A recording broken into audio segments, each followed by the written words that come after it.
What do they do? I mean, What there's do they like say? some people who complain, and there's like some people who are like, oh, you don't gotta be like that, or like that kind of I do, because I'm a messages. fucking professional. Yeah, I'm like, it's my job. You came into my job's asking for free inbox. shit. Yeah, it's like me walking into your work and be like, hey, give me a sandwich. Like, Yeah.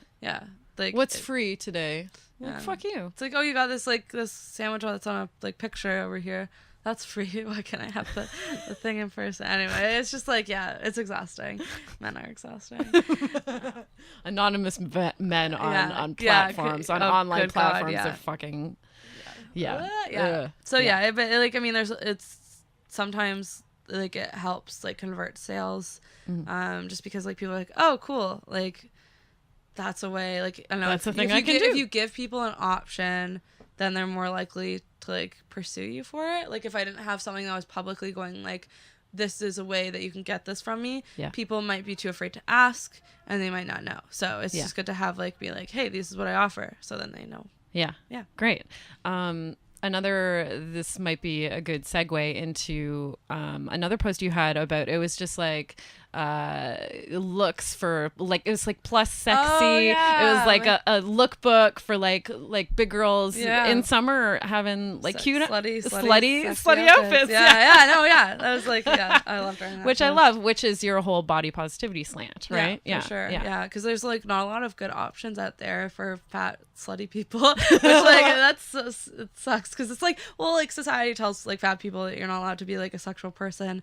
So if you even look at like luckily it's changing in recent years, but there's not like if you go into like a slutty clothing store, there's not like stuff that usually goes into like the XL, and luckily like for like cheaper places like Forever 21 and like Fashion Nova are like changing that a bit, which is great. But and do you feel like there are a couple like media moguls that are kind of big girls that are dressing super cute and super scantily clad? There's so many nowadays people on Instagram. It's like Tess Holiday is like, she's like amazing body positive activist and model, and she has a bunch of outfits. I mean, I don't want to say like you like, I don't want to give the word slutty to people, but like I'm like, she has outfits that are stylish and hot and sexy. And sexy. So it's like, that's really awesome. You use slutty. I use slutty. That's a word I identify with, but I just know that some people might take offense to that, so I don't want to give that to anyone.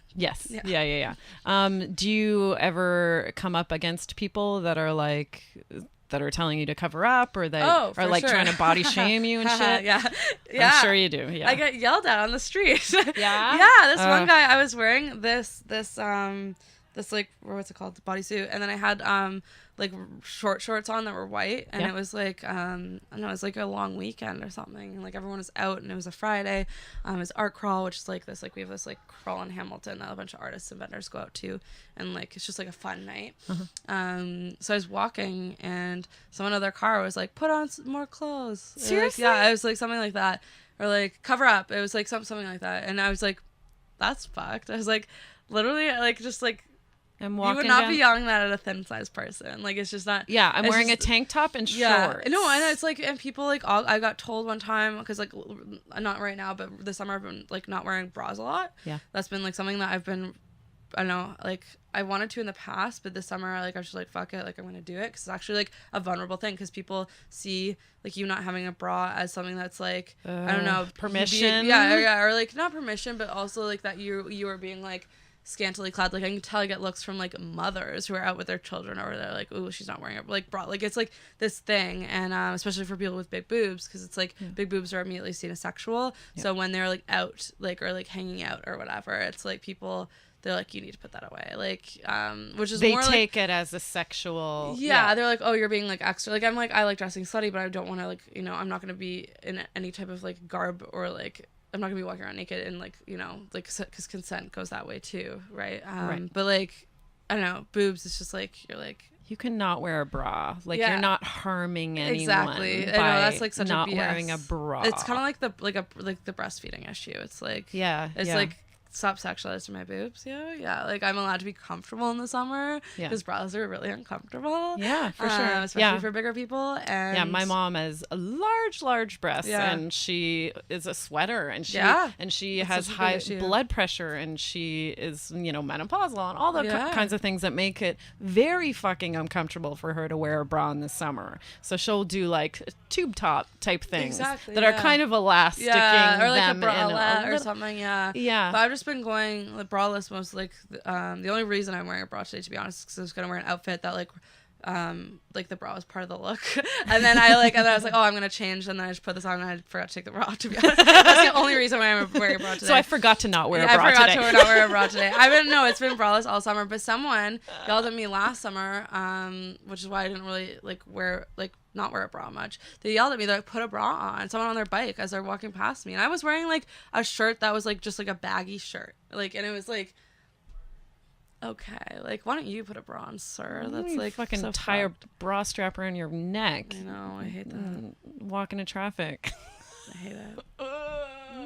Like a bra is like something that fucking commercial retailers created to make money, that a man created to make money off of women, to tell them they needed this thing. That they're, like, it's just like the corset bullshit. I know, exactly. Like, literally. that they told them that their spines weren't strong enough to hold up their torsos. So they needed this. Like it's just marketing bullshit. The patriarchy. Yeah. Like, wear a bra if it feels comfortable for you to wear a bra. Yeah. But if it feels uncomfortable for you to wear a bra, fucking don't wear a bra. Please do what you want to do. Please. Yeah. Oh, God. Do you have any other interesting posts that you wanted to talk about that come to your mind on my blog? Yeah. I just posted one today that I'm really proud about, because like I've been like on and off working on this piece. I mean, in its current iteration, it's nothing like it was like before, but like I've been trying to write it, like but the words just haven't come to me, about desirability and being like a sex positive person. Yes. And how being like openly sex positive, openly slutty, and just open about sex in general, how that's affected how people look at me and how people fetishize that in a certain type of way. I'm sure you understand, it's like a sexuality professional, how that like in dating situations, how people like they make assumptions about you just because you're in a sexuality field, that you're passionate about sexuality. So I kind of broke it up into like, I don't know, the three main places that I feel that in my life. Which like the first is like through Tinder messages, which is just obviously like they're 100% like the Tinder messages are much more sexualized. But it's like for me, like I obviously keep that I'm a sex blogger in my bio as a way to like gauge people, so it's easy to cut them out. So, but obviously it's still bullshit I have to deal with. So that, and then like how like partners assume that I immediately want to be casual with them, just because because I'm open about sex. Like I've been on dates where they're like it's first dates where like we haven't like we just flirted over, and it's like good connection over texting. Then you get in person, they're like, oh, I'm so glad you want something casual too. And I'm like, what? I was like, you never even asked me. What's with that? Or like men who assume that like I want to have a threesome with them and like their like other partner, and I'm like, or they just tell me like not even like a partner like as like I knew they were poly. It's just like, oh hey, I'm sleeping with this other person, do you want to like all fuck together? Like I was like and it's like I specifically said no, and then he asked me again, and I was like, dude, no. I just ignored him. I haven't talked to him since. Good. Kidding. Don't. Just stuff like that where it's like, or like they want to give me like me to give them sex advice. Oh yeah, that's a big thing. That's a big thing for me, where like, say I'll do the Bedpost stage show where there's like a live audience there.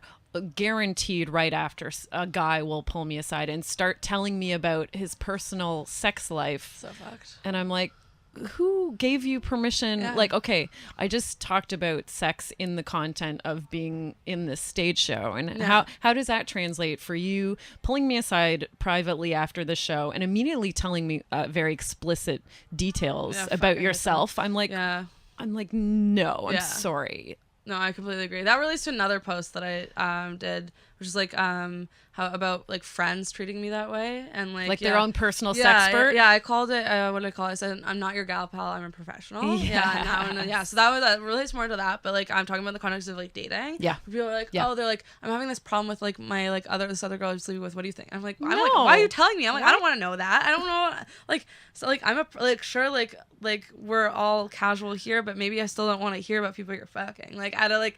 This is just inappropriate, you know? Yeah. So people assume that. And then like my third part of the post is about how people think like they see me as disposable and like as if like kind of like because like I am this like and I kind of related the whole thing to like kind of like a manic pixie dream girl type of situation, but I call it the manic sexy dream girl, right? Because it's kind of like this like, oh, this girl who's gonna fulfill your sexual fantasies and like be experimental with you and be awesome, but because she's so open, that hinders her like ability to be in a relationship or to be like a long-term love or a long-term partner.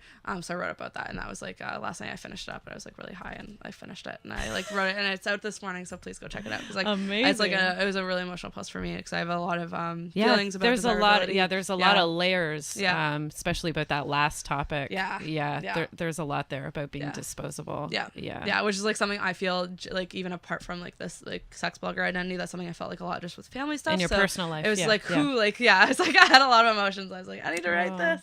That's amazing. Yeah, I've been trying to write for a while, and I finally found the words like over the last like week, and like especially last night I finished it up. So it's out this morning. Awesome. Yeah. Okay, we're pretty much wrapping up. So why don't you tell us where we can read that and see all your other stuff as well? So all my blog posts are at redhotsuz.com. Yep. On my Patreon, if you want to see me naked, it's patreon.com/redhotsuz. I'm also on ManyVids, which is my video portion of that. And I'm Gwenadora on that platform. Gwenadora? That's my porn name. Yeah.